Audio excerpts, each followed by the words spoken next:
यदि आप किसी विद्यालय में शिक्षक हैं और आपको किसी स्टूडेंट पे गुस्सा आया और फिर अगले दिन आपको अपने प्रिंसिपल पे किसी बात को लेकर के गुस्सा आ गया, तो क्या आपका एक्शन वही होता है जो एक स्टूडेंट के साथ होता है? आपने उस स्टूडेंट को थप्पड़ जड़ा है, क्या आपने प्रिंसिपल को भी थप्पड़ जड़ते हैं? नहीं ना। इससे तो सबसे पहले स्पष्ट हो गया कि आप गुस्सा करते हैं, गुस्सा आता नहीं है। तो हमें सबसे पहले इस भ्रम से निकल जाना है कि हम गुस्सा करते हैं। ये 100% सत्य है। हमें गुस्सा आता नहीं। अगर गुस्सा आता तो दोनों पे बराबर एक्ट करते ना, लेकिन ऐसा हम नहीं करते। तो चलिए आज इसी गुस्सा को समझते हैं एक छोटी सी कहानी से। एक संत जब भी ध्यान लगाने बैठते, कोई ना कोई व्यवधान आ ही जाता।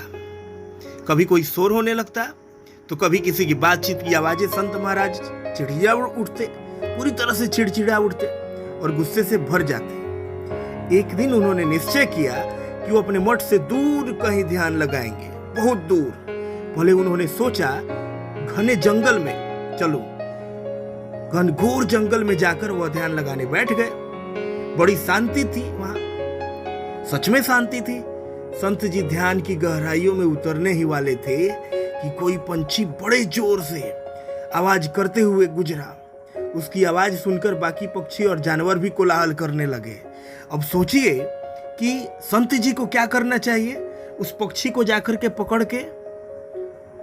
पकड़ना चाहिए ना, जाकर के, और पकड़ करके उस पे 4-5 हथौड़ी दे देनी चाहिए। संत जी के गुस्से का ठिकाना नहीं था। बड़बड़ाते हुए संत महाराज उठ खड़े हुए और वहां से भी चल दिए। जैसे लगा कि अगर रास्ते में पक्षी दिखी तो पक्का उसे कमंडल से मारेंगे। उन्होंने सोचा मैं कहीं दूर चलता हूं, और इतना दूर चलता हूं जहां बिल्कुल सुनसान हो, और वहां पर मैं बैठ करके ध्यान करूंगा। वहां ध्यान करने के क्रम में भी फिर एक पक्षी ने परेशान किया और फिर उसकी आवाज इनके कानों तक पहुंची। अब क्या करना चाहिए संत महाराज को? क्या आ रहा है आपके दिमाग में? उस पक्षी को पकड़ करके उसका स्वर यंत्र निकाल लेना चाहिए, हवा में उड़ करके उस पक्षी को पकड़ लेना चाहिए, उस पक्षी के पीछे पड़ जाना चाहिए? नहीं ना। लेकिन हम ऐसा ही तो करते हैं। हम ऐसे ही तो इस चक्कर में पड़ जाते हैं। अब उन्होंने सोचा क्यों न पानी में चले, वहां तो कोई व्यवधान न मिलेगा। ये विचार कर संत महाराज एक विशाल झील के पास पहुंचे।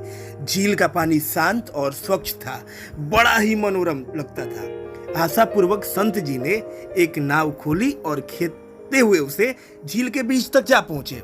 वाकई वहां न शोर था, न कुछ सुनाई देता था। संत जी अत्यंत प्रसन्न हुए और नाव में ही आंख बंद कर ध्यान लगा दिए पूरी तरह से। आधे घंटे हुए तब तक अचानक संत जी की नाव में एक ठोकर लगी, धड़ाक। बंद आंखों के अंदर ही संत जी गुस्से से भरने लगे, आंख अंदर ही अंदर लाल पीले करने लगे। उन्होंने मन में सोचा कौन लापरवाह नाविक मेरा ध्यान साधना भंग करने आ टपका है। मैं अब क्या, आपको क्या लगता है अगर कोई सामने हो तो क्या करना चाहिए? संत जी को पकड़ के उसका किडनी निकाल लेना चाहिए। आंख खोलते ही उस पर बरसते, मगर जब उन्होंने आंखें खोली तो अवाक रह गए।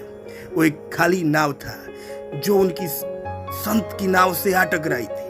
संभवतः घाट पर कोई नाव खुली रह गई थी जो हवा के बाहर से धीरे धीरे बहते हुए उनकी नाव के पास आ गई थी। अब संत जी को क्या करना चाहिए? उस नाव के लाखों टुकड़े करने चाहिए और फेंक देने चाहिए। यही करना चाहिए ना? क्या कहेंगे आप? नहीं ना।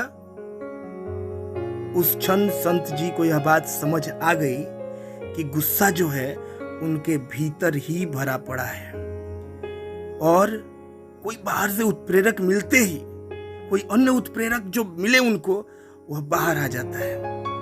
इस घटना के बाद जब भी उस संत जी को कोई गुस्सा दिलाता या नाराज करता, वो स्वयं को याद दिलाते, ये आदमी भी एक खाली नाव है, गुस्सा तो मेरे भीतर ही भरा है। गुस्सा हम सबके भीतर ही भरा पड़ा है। हम किस रूप में उसको बाहर निकालते हैं यह आपके ऊपर निर्भर करता है। तो अपना संयम बिल्कुल बरकरार रखना चाहिए, धैर्य खोना नहीं चाहिए, और यह सत्य है।